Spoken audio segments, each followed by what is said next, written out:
میری بے گناہی کی کہانی، ساس کا ظلم اور پولیس حوالات کی خوفناک رات۔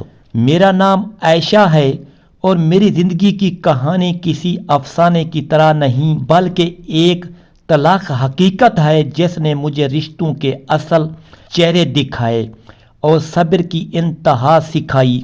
شادی کے بعد میں جس گھر میں آئی وہاں شروع میں سب کچھ معمول کے مطابق تھا، لیکن وقت کے ساتھ ساتھ میری ساس کی نظروں میں میرے لیے شک اور بدگمانی بڑھتی چلی گئی اور میں خاموشی سے ہر الزام برداشت کرتی رہی، کیونکہ مجھے یہی سکھایا گیا تھا کہ سسرال میں عورت کا صبر ہی اس کی سب سے بڑی طاقت سمجھا جاتا ہے۔ میں ہر کام دل سے کرتی تھی، گھر کی ذمہ داریاں نبھاتی تھی، ساس کی خدمت کرتی تھی اور شوہر کی خاموشی کو بھی اپنی قسمت سمجھ کر قبول کر لیتی تھی۔ ایک دن اچانک گھر میں سونے کے کڑے غائب ہونے کا شور مچ گیا اور بغیر کسی تحقیق کے الزام سیدھا مجھ پر رکھ دیا گیا۔ میں حیران رہ گئی کہ جس گھر کو میں نے اپنا سمجھا تھا وہاں میری بات سننے والا کوئی نہیں نکلا۔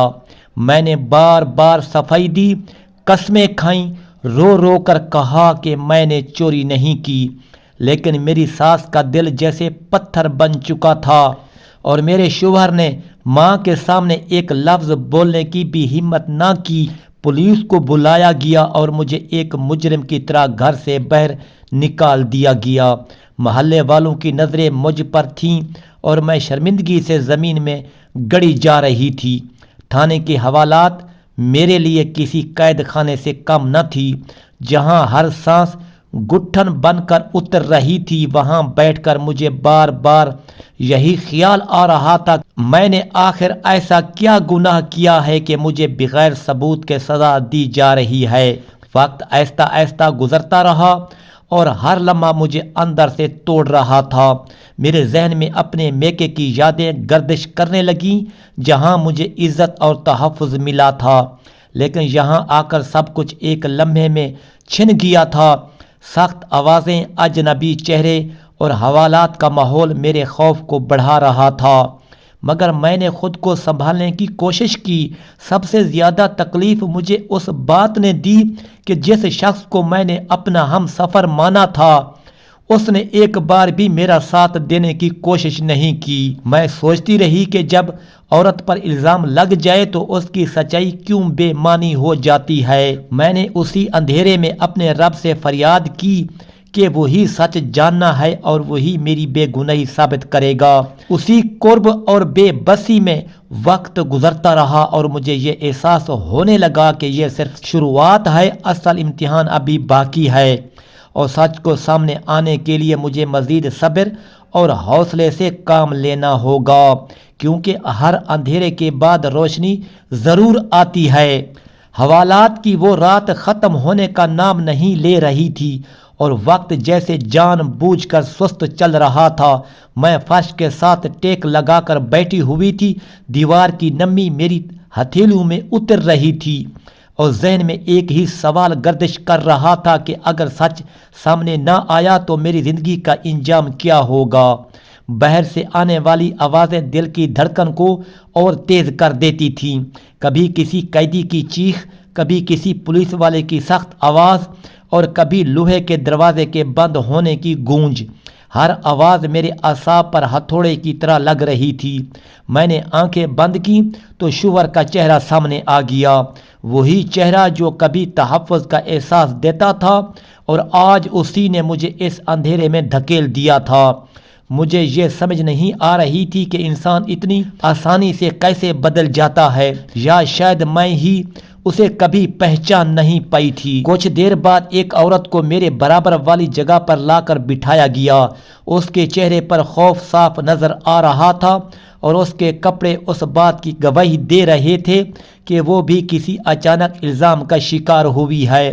اس نے سر گھٹنوں میں چھپا رکھا تھا اور اس کی سسکیاں اس خاموش جگہ میں گونج رہی تھی۔ میں نے اس کی طرف دیکھا مگر الفاظ نہیں نکلے۔ یہاں ہر شخص کا دکھ الگ تھا، مگر درد ایک جیسا محسوس ہو رہا تھا۔ وقت گزرتا رہا اور میں بار بار سوچتی رہی کہ گھر میں اس وقت کیا ہو رہا ہوگا۔ کیا واقعی کڑے کہیں اور موجود ہیں یا پھر مجھے یہاں لمبے عرصے کے لیے رکھ لیا جائے گا؟ یہی سوچ مجھے اندر سے کھا رہی تھی۔ اچانک لوہے کی سلاخوں پر زور سے ڈنڈا پڑا اور ایک سخت آواز گونجی جس نے مجھے چونکا دیا۔ حوالدار نے گھور کر دیکھا اور ایسے جملے کہے جنہوں نے میرے اندر موجود آخری سکون بھی چھین لیا۔ میں نے نظریں جھکا لیں کیونکہ یہاں جواب دینے کی گنجائش نہیں تھی۔ اسی لمحے دروازہ دوبارہ کھلا اور کسی کے آنے کی آہٹ سنائی دی۔ میرا دل زور زور سے دھڑکنے لگا۔ دماغ میں ہزاروں خیال ایک ساتھ ٹکرا رہے تھے۔ کیا مجھے کہیں اور منتقل کیا جا رہا ہے؟ کیا کوئی نیا الزام لگنے والا ہے یا پھر کوئی ایسا انکشاف ہونے والا ہے جو سب کچھ بدل دے گا؟ میں نے خود کو سنبھالا اور اٹھ کر کھڑی ہو گئی۔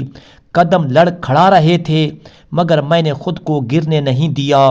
اس لمحے مجھے یہ احساس شدت سے ہوا کہ میری زندگی اب میرے ہاتھ میں نہیں رہی بلکہ کسی ایسے راز کے گرد گھوم رہی ہے جو ابھی تک پردے میں تھا۔ جب مجھے ملاقات والے کمرے کی طرف لے جایا گیا تو ہر قدم کے ساتھ دل میں بے نام سا خوف بڑھتا جا رہا تھا۔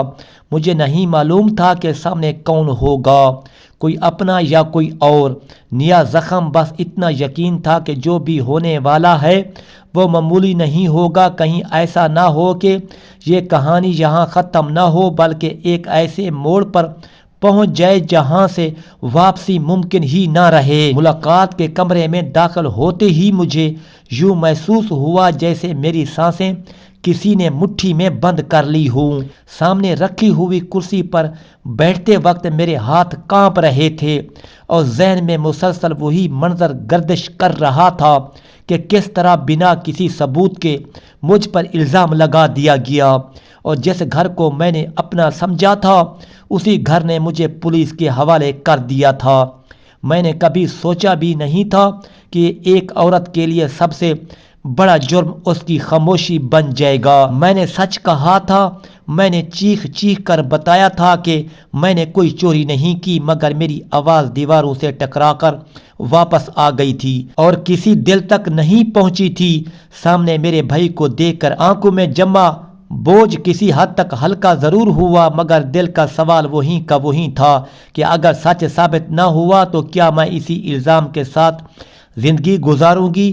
بھائی کے ہاتھوں میں تسلی کم اور حقیقت زیادہ تھی۔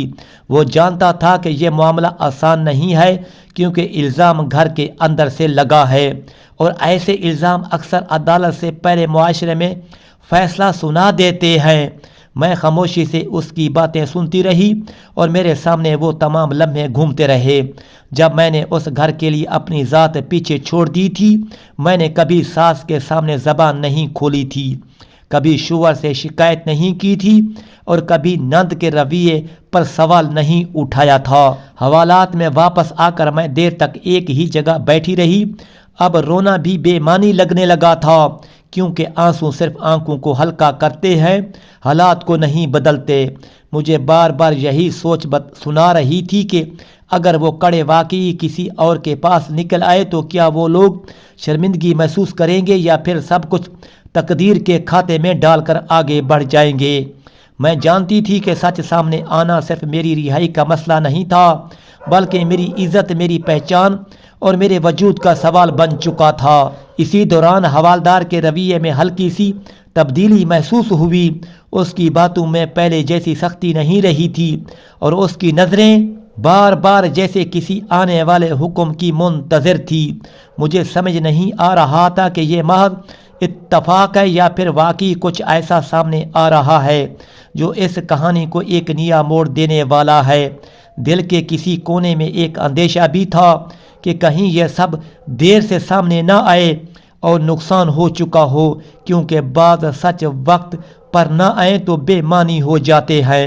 رات کے آخری پہر جب سناٹا گہرا ہو گیا تو مجھے پہلی بار یہ احساس ہوا کہ یہ کہانی صرف کنگنوں کی نہیں تھی بلکہ اس عدم اعتماد کی تھی جو رشتوں کے درمیان خاموشی سے پلتا ہے، اس خاموش حسد کی تھی جو چہرے پر مسکراہٹ اور دل میں زہر رکھتا ہے، اور اس اندھے یقین کی تھی جو بغیر سوچے سمجھے الزام کو سچ مان لیتا ہے۔ میں نے خود سے وعدہ کیا کہ اگر میں یہاں سے باہر نکلی تو یہ کہانی صرف میری نہیں رہے گی بلکہ ایک مثال بنے گی، کیونکہ اب انجام دور نہیں تھا اور پردہ ہٹنے ہی والا تھا۔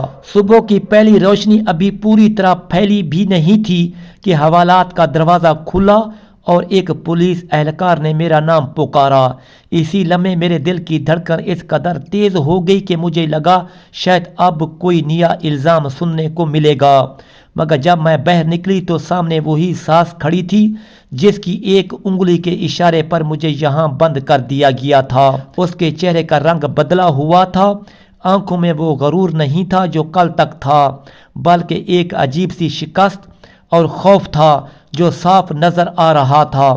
مجھے تھانے کے ایک کمرے میں بٹھایا گیا جہاں کچھ ہی دیر بعد پولیس افسر نے فائل میز پر رکھتے ہوئے بتایا کہ چوری کا معاملہ اب واضح ہو چکا ہے۔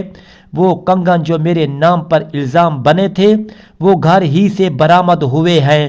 ساس کی لاڈلی بیٹلی کے کمرے سے، اس کے تکیہ کے نیچے، اور ساتھ ایک ہسپتال کی پرچی بھی ملی ہے جس نے ساری حقیقت عیاں کر دی۔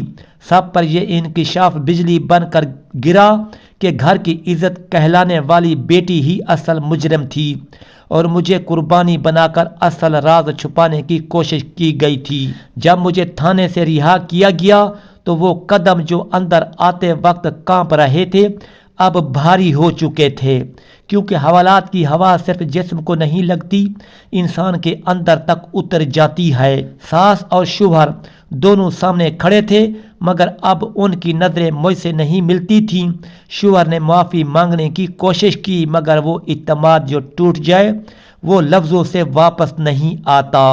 میں نے فیصلہ کر لیا تھا کہ میں اس گھر میں اب ایک دن بھی نہیں رہوں گی جہاں سچ ثابت ہونے کے بعد بھی میری تکلیف کی قیمت نہیں سمجھی گئی۔ طلاق کا فیصلہ آسان نہیں تھا مگر ضروری تھا۔ میں اپنے والدین کے گھر آ گئی جہاں پہلی بار مجھے کسی سوال کے بغیر قبول کیا گیا۔